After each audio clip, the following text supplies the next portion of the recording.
Welcome to another episode of Lunch with the Shark. Join us as we dive deep into discussions about business, accounting, and finance to help you build a business that thrives. Now sit back and have a bite with your host, the Shark CFO, Vidal Espinosa.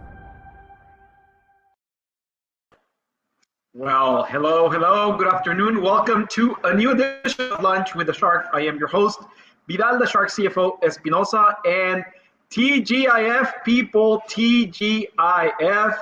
We are Friday, first week of March. Kaput, done, gone. What do you do? Please let us know which have been your achievements for the first week of March. Please let us know how are your goals? Are your goals on track? Are you rewriting them?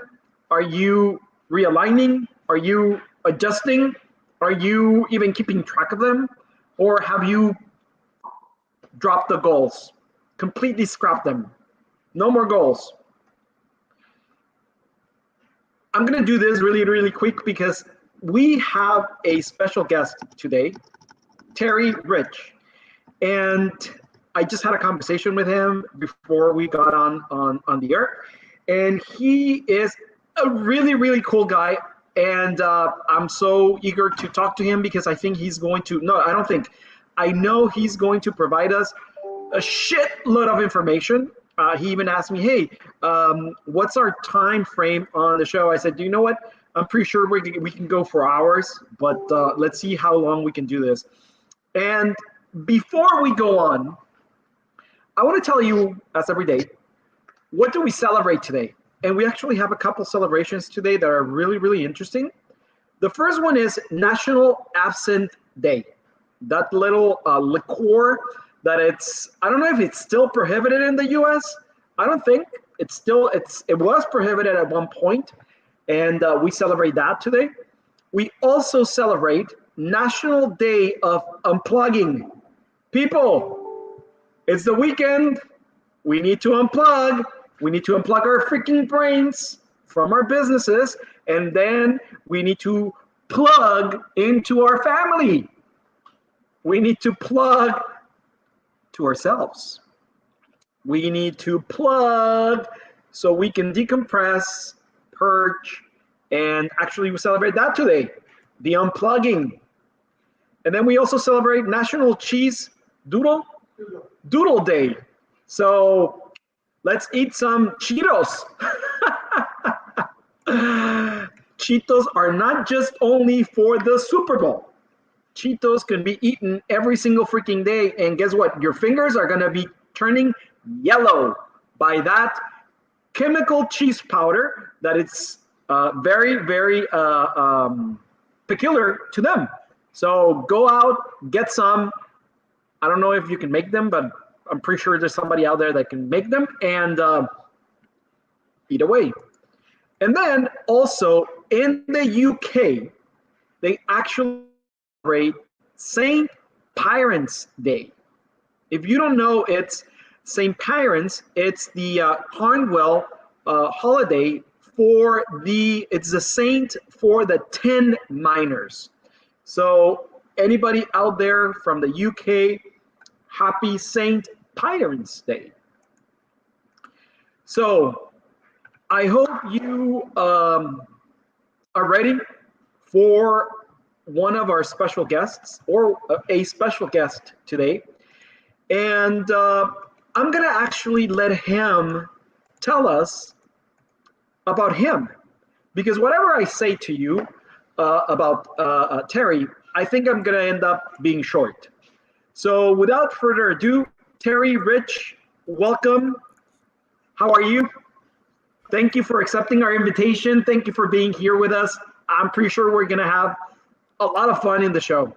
Oh, we're going to have a great time. And every time that I get together, I think that's part of the most fun things I do in doing professional speaking and writing books, is I get to meet and see new people and I learn a little bit every day, because every day there's a new idea that can be that multi-million-dollar idea. That is right. And what I told you, you are on the perfect week, because we touch every week we have a topic, and this week was innovation. And you're going to be perfect for us to close our cycle. Perfect. Sounds good. So tell us, Terry, who are you? What do you do? What have you done? Sure. Well, my last name is Rich, so you can call me a son of a rich anytime you'd like. I grew up on a farm in Iowa, if you can believe that. Went to school, and I was a math major, going to be a teacher, and then I got bored with it. They always called me ornery when I was young, but then it kind of became creative.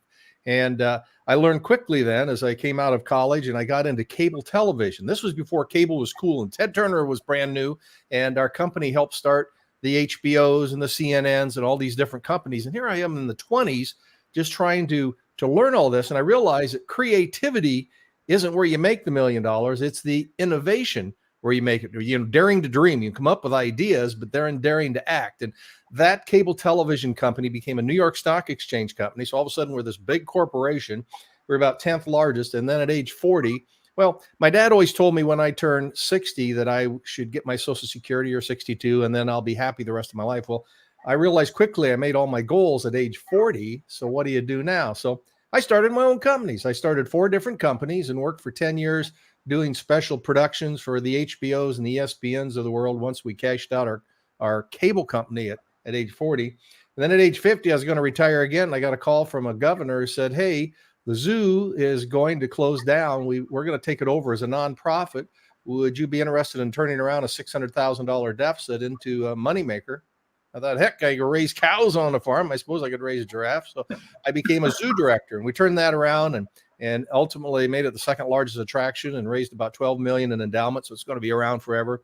Then got a call from the next governor who said, hey, the lottery director quit. Would you run the lottery? So I ran the lottery for 10 years and was on the national boards of Powerball and helped with Mega Millions, and ultimately became the North American Lottery president until retirement a couple of years ago, where I started my final and almost most fun is a professional speaking around the globe, talking about innovation, creativity, and we can even talk a little about ethics and how we solved the largest lottery fraud in U.S. history. Oh, wow. That's my story. I actually have a comment about that. And for anybody that is listening and will listen to this and see us, your story sounds like a movie. And most of us, you said something very, very keynote. You said, my dad said, work, retire at 60, live from Social Security at 62, and that's it. Most of us think like that. Our mindsets are like that. And then you describe in a synopsis your life. It's a movie. The movie about the zoo that they bought, the movie about the lottery fraud that you just said, or documentary, the movie from a governor getting a phone call and saying, hey, work for us, help us. You only see that sometimes in the movie, but your life, it's not a movie. Your life is reality. And I'm pretty sure that you're the only one who made it happen. I think I got the encouragement. Everybody wonders, how do you come up with so many ideas? I've been known as the idea dude. I love ideas. And I realized that in that quest that you just mentioned, that happiness happens on the way to success. If you have a goal and you make it, then you sit around thinking, well, but once you have success, I'm telling you, there's no better feeling, which means that you're always looking for that next venture. And it goes back to ideas. Remember I talked about, and I wrote this book, Daring to Dream, Daring to Act. We do a lot of creative brainstorming in any company where you call everybody in, but I divided it in success into 2 steps. First one is daring to dream. And you think about the wine country right there in California, you have a bushel basket. And I always thought that the people who made wine went out behind the barn and just picked the grapes out of their own vineyards. And that's the only grapes they use. But that wasn't the case. They went out and they go all over the valley and they figure out where the best soil is for that year and the temperature and the humidity and all that sort of thing. And they fill that bushel basket with lots and lots of different grapes. Now, when you're brainstorming, if everybody around the table looks just like you, acts just like you, same age, same gender, same race, you'll never come up with the ideas, because in today's business world, we're so diverse. So you need all these ideas in a bushel basket as the first step. And you don't have any judgment. Every grape might be a good grape. Every idea is a good idea. So you want to hear from the accountants and the receptionists, all that. Then you take the second step of daring to act. And that's where most of us fail, because daring to act means taking those 100 quick ideas that you get with your associates, and you all prioritize. At that point, you start judging. You're not judging on the first one. You'll take every idea you can. Let's go make the walls purple, and let's do this, let's do that. But then the accountants can say, well, that's going to cost too much. Finally, the legal folks say, we're going to get sued.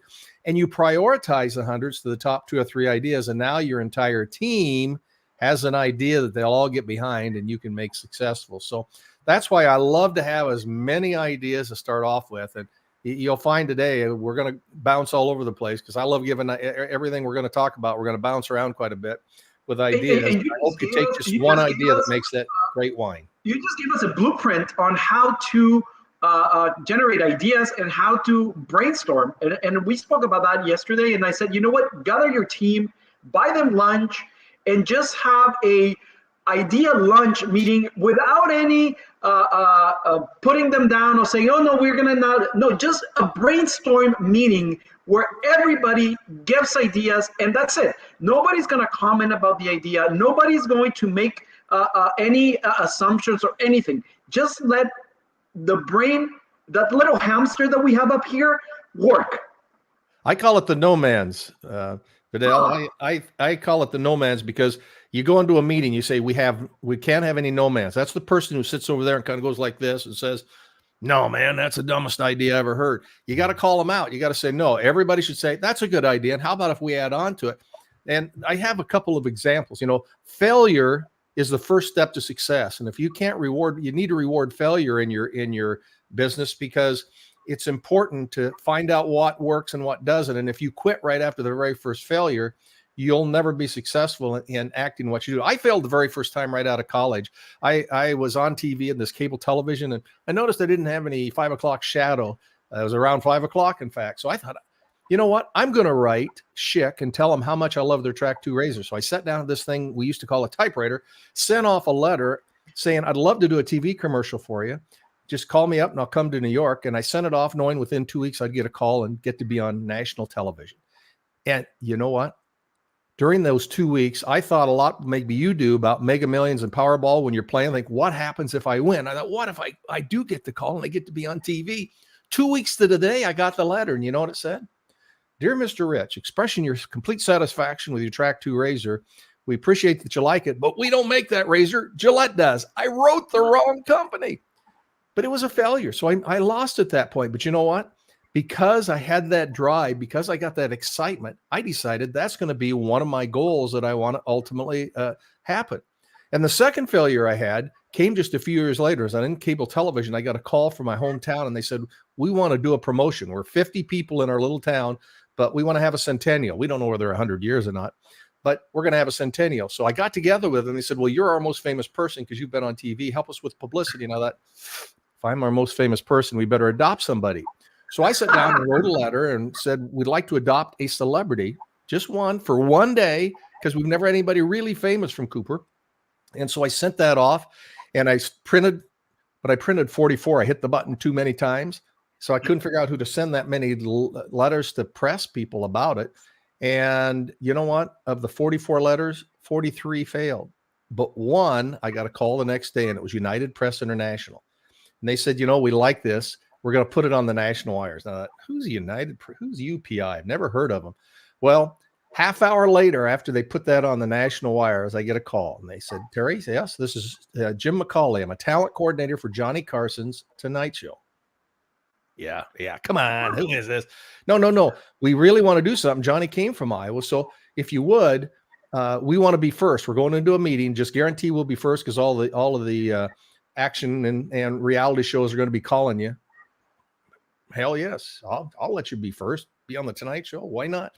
So I hung up to call my buddy, and there was no dial tone. The lady said, hey, this is Judy Steinbergen with Good Morning America. We want to have you in New York tomorrow. I got 2 tickets. And I said, hey, we just committed to the Tonight Show. Well, long story short, all those ideas, when I failed 43 of the 44 times, I haven't sent 44. I failed 43 of the 44. Just that one got me to the point that we got to go out and be on the Tonight Show in front of Tom Jones. First 20 minutes, they replayed it on the Best of Carson. 20 million people. And that little town of Cooper had 12,000 people show up for the Centennial, along with ABC, CBS, NBC, the Today Show, Good Morning America.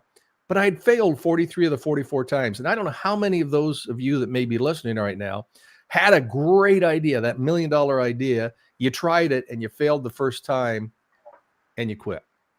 And that's what you can't do. I'm going to ask you, and I know the answer, but I'm going to ask you anyways. All right. Were you afraid?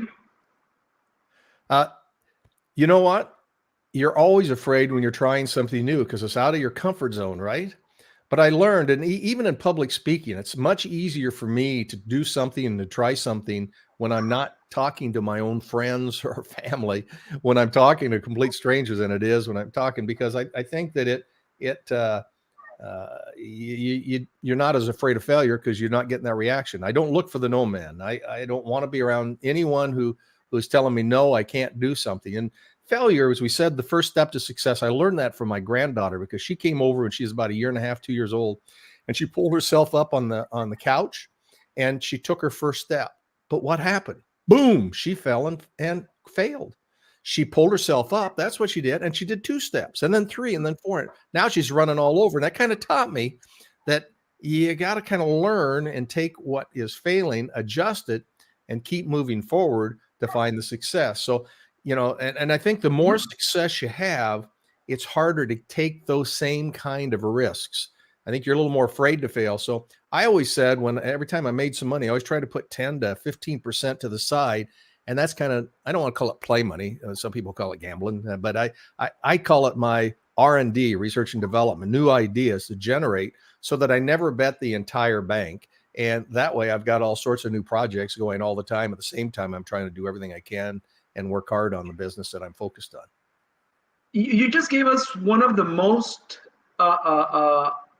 amazing examples as to when newborns, toddlers, learn to walk. Parents don't pull them aside the first time they fall and say, don't walk, don't stop. You're going to hit your hair. We push them, right?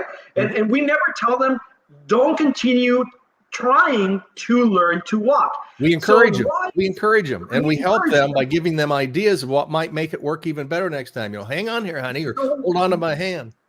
So why, as entrepreneurs, or why do we think that we're so scared or afraid to take that first step, fail, get ourselves up, take another step, fail, and continue as entrepreneurs? Why do you think is that? Why? No. Go over there. Do you know what? I'm going to give you a clear example that we're living right now in my family. My brother, he's a doctor. He's a physician, and he built from the ground up a house specifically and specially for patients to recover after plastic surgery. Right? Yep. And I met with the possible business partner of him, and I immediately called out the BS. And he says, you know what? I'm going to release the house to this person because they have the knowledge and they do this. And I said, you know what? No, you're not going to do that because that's the easy way out. That's the easy route out. We are going to do it. But we know nothing about it, but you build it specifically for that. So what do you think? Why do you think business owners, entrepreneurs are so scared and afraid of giving not the first step, the second and the third, and learning and getting encouraged like you did? I think it's much like a comedian. Comedians are very insecure in their own way, but once they've tasted the sweet smell of success, laughter, that's important. But I think successful entrepreneurs really need to surround themselves with people who are knowledgeable, just like you were talking about. Somebody who has the idea usually is the best person to lead it, but may not be the best person to execute the plan, the business, because you need a good lawyer, you need a good accountant, you need all these different things of people who've had experience, although it's your idea and your encouragement to be able to make it work. So I think they're too expensive. Those people are too expensive. Even though they know a lot, they're too expensive. Yeah, they are. And I think that what I found as I got into different businesses, because I started 4 or 5 different businesses, is I started looking for people who were willing to give me advice and help for equity down the road. There are a lot of people, and that's kind of where I'm at. I love giving advice that doesn't cost you anything, because the number one reason that most businesses fail, cash flow.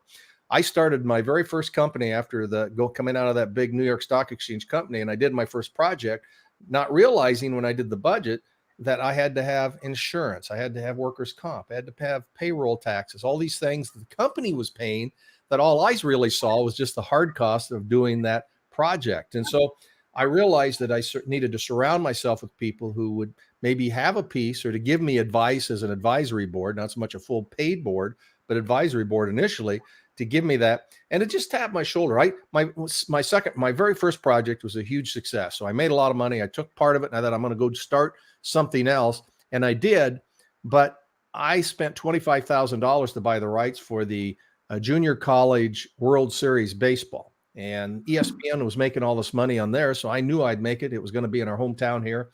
And what I didn't realize is I couldn't find anybody to sponsor right out of the chute. I got it on Fox Sports World, but I sat in the rain and watched these ball games and lost 25 grand because I didn't have a board, or the old boss who would tap me on the shoulder and said, hey, make sure before you pull the trigger on this, have some income. So having good people, encouraging people around you. And back to my dad was one to always encourage me. And when I'd call him and tell him I had a success, he'd always say, oh, tell me that again.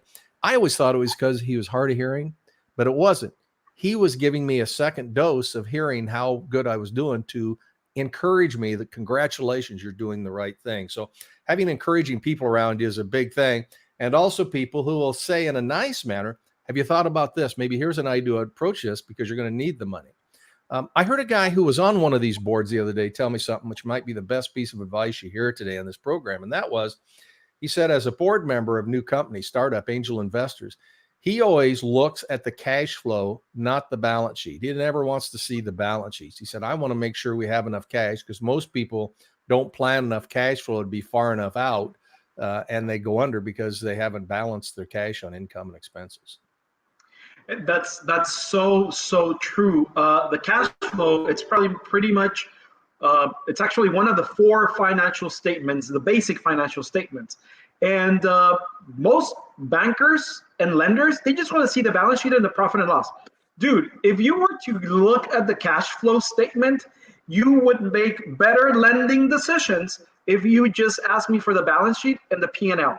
I'm in agreement. And you're completely right. If board members were only to receive the cash flow statement, they'll know how the company is running. They know how the company is going, and they know where the money's coming, because there might be a lot of money coming in, but it could be lines of credit.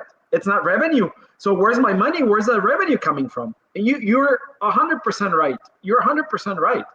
And I love that your dad encouraged you and continued encouraging you. Those pats in the backs are so important for business owners, entrepreneurs, that are not afraid to get past their fears. You gave us a lot of innovative ideas on how to get a board of directors, a board of advisors to grow your business. Partner up. Hey, I'll give you 5% of my company. It's nothing. Or better yet, instead of the company itself, 1 or 2 or 3 or 5% of the profits in the first few years, so that they're encouraged to help you drive that cash flow right out of the chute, rather than looking down the road. It's all based on sale. You nail it right.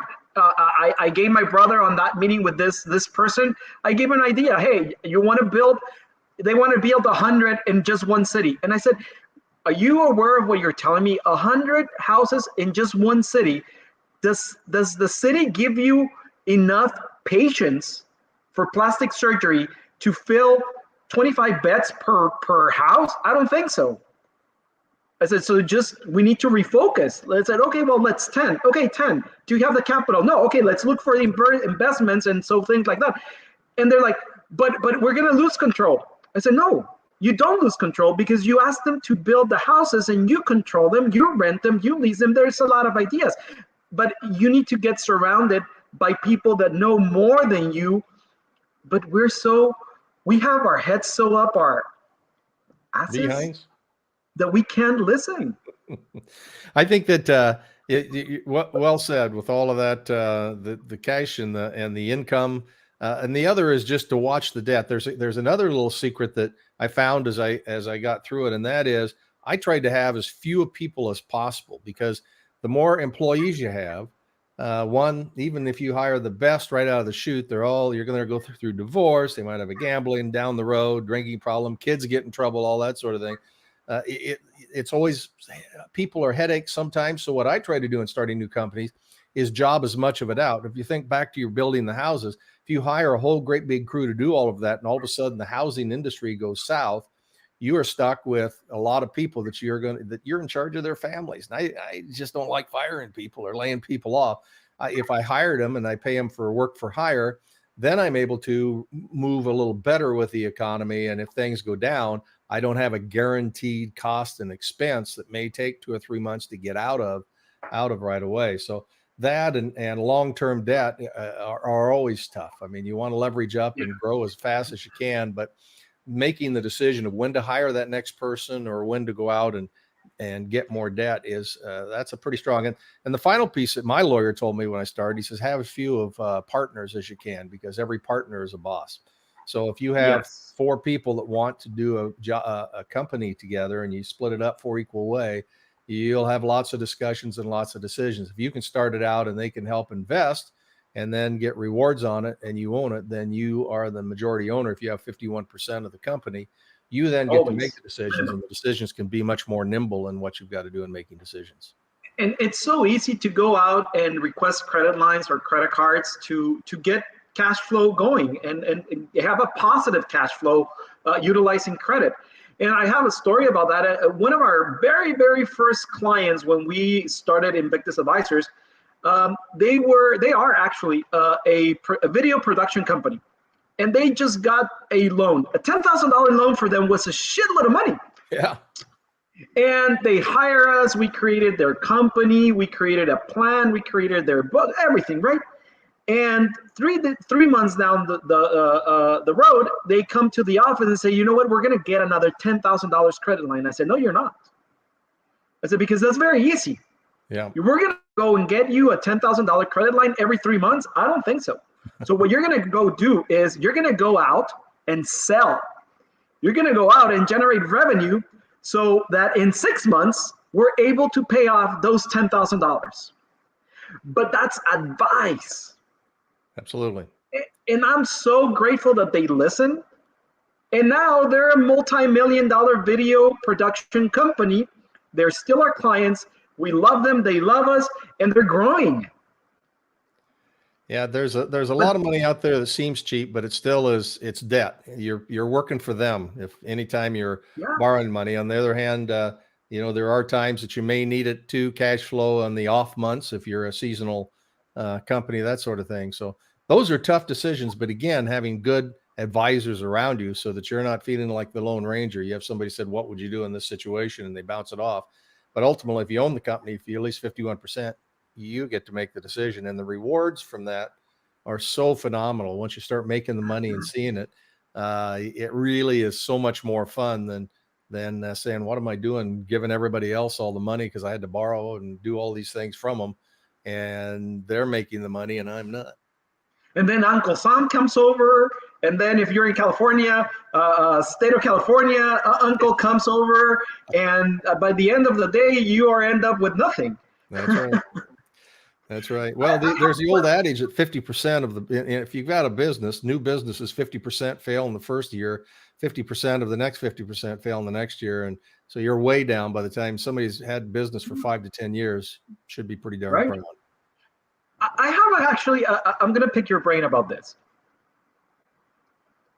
You have a CEO in the company. You have this company and the CEO is there, right? But the CEO is not listening to their team. The CEO is, again, he has the head so up their ego that they're not listening. Everything is me, your ideas, your innovations. They don't go because I did it once, I'm going to do it again, my same way, my old ways. How would you take care of that CEO? I think it definitely, I mean, that's the advisors that have to kind of train, but it takes, as easy as it is to come up with an idea, or as fun as it is to come up with the idea, the hardest part is managing the team to execute the idea. So you want to try to find people who lead like you like to be led. I think my first boss was so good in doing it. His boss, the head of the company, was awful with people. So you want to find somebody who can help you in leading and motivating. Yet you want a diverse group as you grow it. You want it diverse enough that you're going after the largest audience to make the most amount of money. And that's probably the toughest, because most of us would hire friends and people who have the same beliefs, values, everything else that we have, and you don't get the diversity in making it work quite as well. So that's a really tough management juggling act that we all do, and we're starting something new, because you need that diversity, yet you want to feel comfortable in it to make it work. So I don't have an That is easy true. answer for you on that one. It's a complicated situation. What would you? We're 1 year to the day about this pandemic. What's your belief or your interpretation of the new normal? Do you like the phrase new normal? I think that it's like any other. When we had the depression, when we had the recession in 2008, when we have the pandemic, this is the time if you're going to start a company, you can find something that works, something unique that people will buy. A lot of people are making a lot of money right now. So I think it's more of a pivot than a normal, in that this is a good time, because there's going to be all sorts of government money to get people going. There's going to be all sorts of new things that are going to be needed. So you look for opportunities and you grab those now, rather than say, let's wait till we see what's happening. If you're going to take a chance, I think most great companies are built during times like these. That is right. That is right. What would be your advice for anybody that wants to start a business? What would you advise them to? I think if you've got a job now and because you've worked I worked in cable television. So I knew that the first company I started was a company that catered to the cable business, so that I already had some knowledge, I already had some contacts. But I think if you've got a job now, start your business while you've got the job on nights and weekends, and work on it and get going to the point that when you get the cash flow going enough that you can quit and be able to be paid and survive on the new company itself, you're much better off than to say, go into your boss, say, bye, buddy, lady, I'm out, and you leave, and all of a sudden you're spending so much cash to get started, and you become more desperate, I think, in ethics and everything else to try to make it work. So I would say my advice and get going is that have a job, learn a skill, learn where is something need to be filled in, then start your company on the side. If I started a company on soccer, I knew nothing about soccer. But I was in cable television, and the number one show was World Wrestling Federation, where they just knock the daylights out of each other. And, wrestlers, you can buy anybody after you get out of college, other than the Olympics, where else do you wrestle? So they started pro wrestling, so you could get them for nothing, really good wrestlers.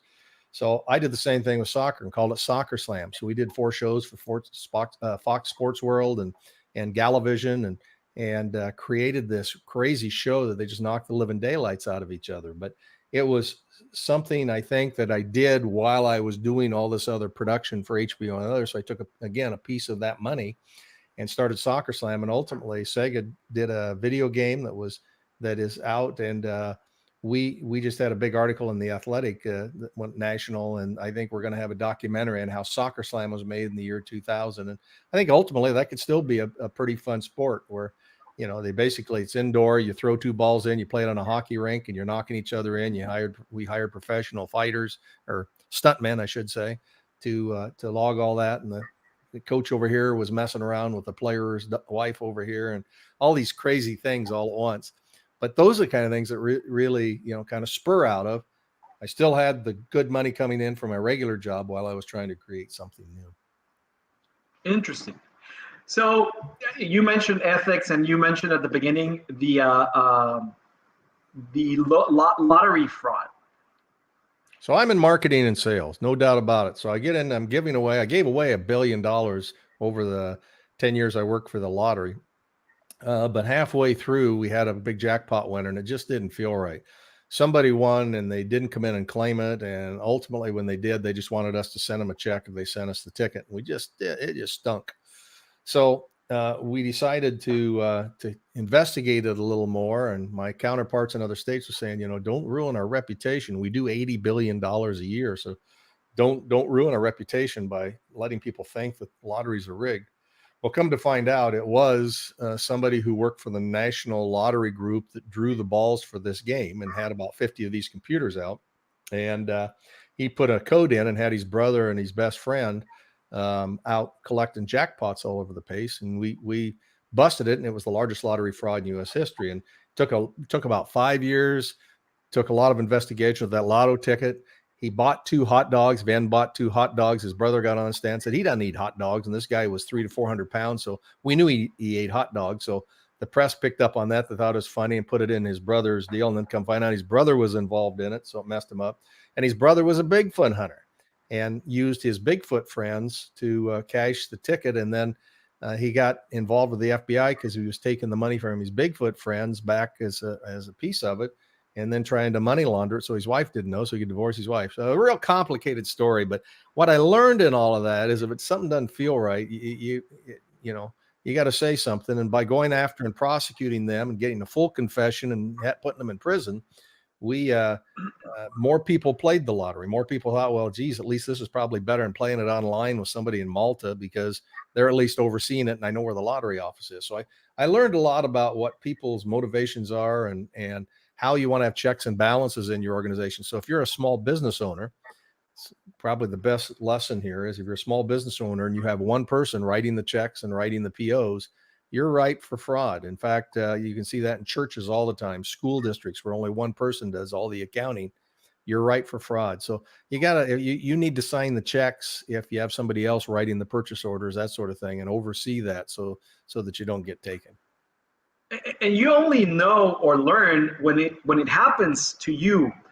You don't learn when it happens to somebody else. You're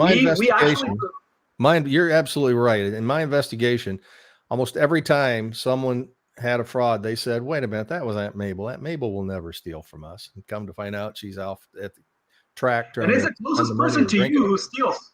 Yeah. It's actually the closest person to you who steals. Yeah. When it comes to businesses.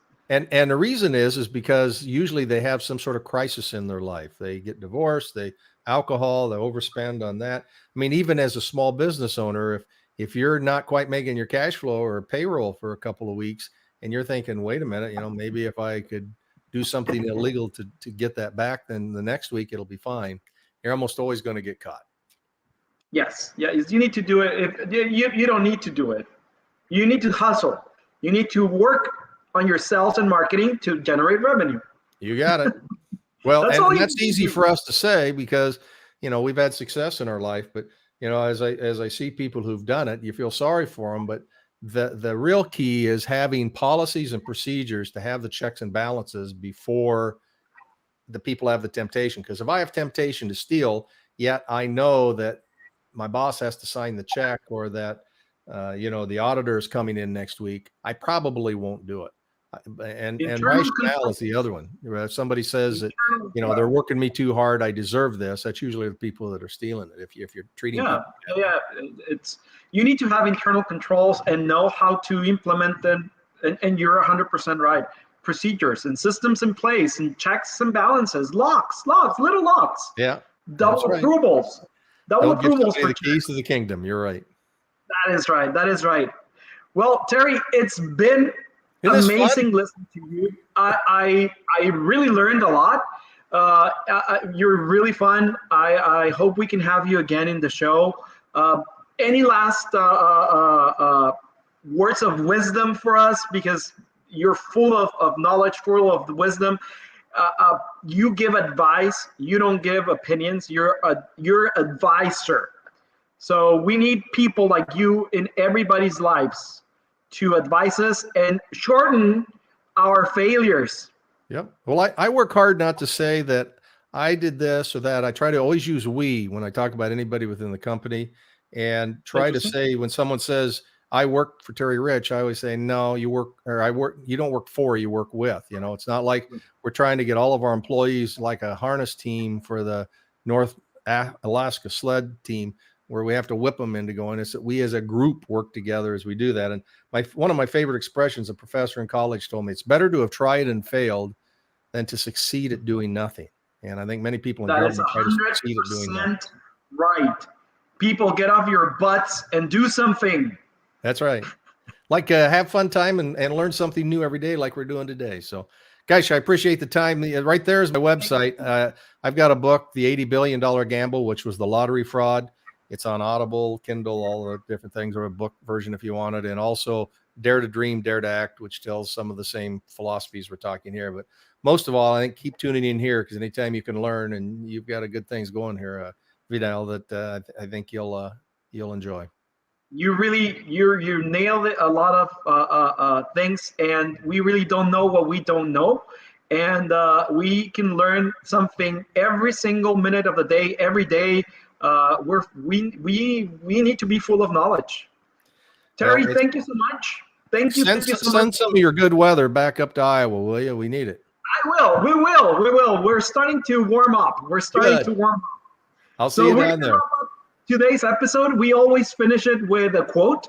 And today's quote comes from Ben Carson. He is a former U.S. Secretary of Housing and Urban Development. And he said, I think one of the keys to leadership is recognizing that everybody has gifts and talents. A good leader will learn how to harness those gifts towards the same goal. Those are very, very wise words. Terry, thank you so much. Have a great weekend. As I say every single Friday, decompress, unplug, purge, enjoy your family, and we'll see you here next Monday. Bon appetit. Ciao. Thank you for listening to Lunch with a Shark. If you would like to set up a consultation with the Shark CFO, Vidal Espinosa, visit his website www.invictus-advisors.com, and don't forget to subscribe on Facebook, Instagram, YouTube, Twitter, and LinkedIn.